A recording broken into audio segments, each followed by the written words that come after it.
នេះហើយជាជីវិតស្ត្រីមានផ្ទះនៅបរទេសនៅបងប្អូននៅស្រុកអាមេរិកយើងនឹងគ្មាននៅស្រុកណាឆ្ងាយទេ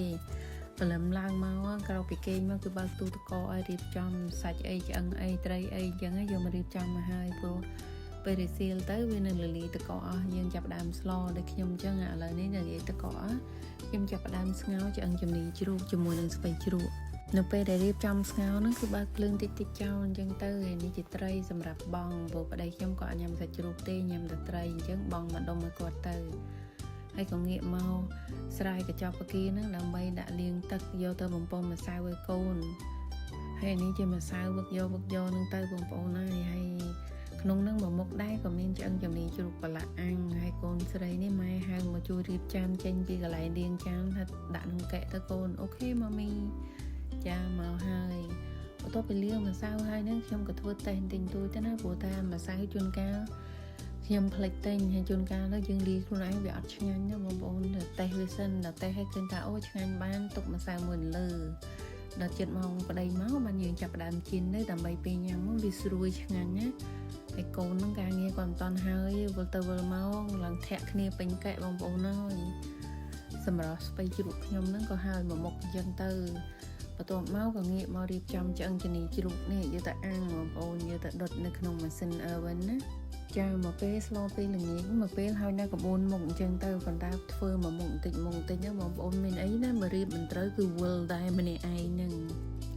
ដោយសារអីដោយសារការងារក្នុងផ្ទះគឺធ្វើម្នាក់ឯងទេព្រោះពុកក្មេងក៏ចាស់ម្ដាយក្មេងក៏ចាស់ដែរគាត់ធ្វើការអស់នឹងលែងបានហើយអញ្ចឹង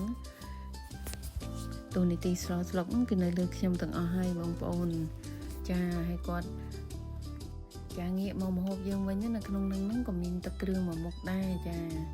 ទឹកគ្រឿងគឺថាយូរគ្រាន់បើណាបងប្អូនក្នុងមួយថ្ងៃខ្ញុំងើបតែពីក្រែមកមិនដឹងគិតអីគិតថាថ្ងៃនឹងស្លម្ហូបអីមុខអីខ្លះស្លយ៉ាងម៉េចកុំឲ្យជន់គ្នាពីមួយថ្ងៃទៅមួយថ្ងៃគឺយើងអាប់ដេតរហូតចាជាពិសេសគឺទឹកគ្រឿងនឹងត្មងទឹកគ្រឿងហ្នឹងគឺប្រើរយៈពេលជូរណាបងប្អូនណាយើងម្ហូបខ្មែរយើងចាហើយក្នុងមួយពេលទឹកគ្រឿងឆ្អឹងជំនីជ្រូកជៀនបកាស្ងោរស្ពៃជ្រូកហ្នឹងគឺត្រូវមានទឹកស្លទឹកមួយមុខ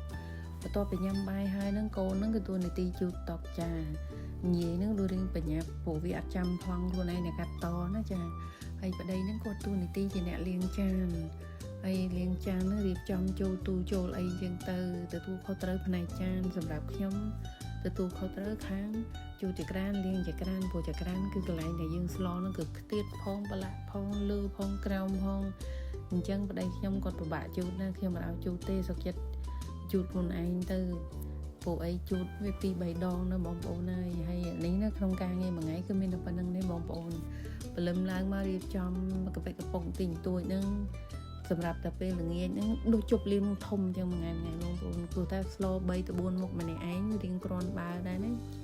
បញ្ញាប់ដៃបញ្ញាប់ជើងដែរហើយស្លហ្នឹងមិនអាចឲ្យជន់គ្នាទៀតអញ្ចឹងណាបងប្អូនទូនាទីយើង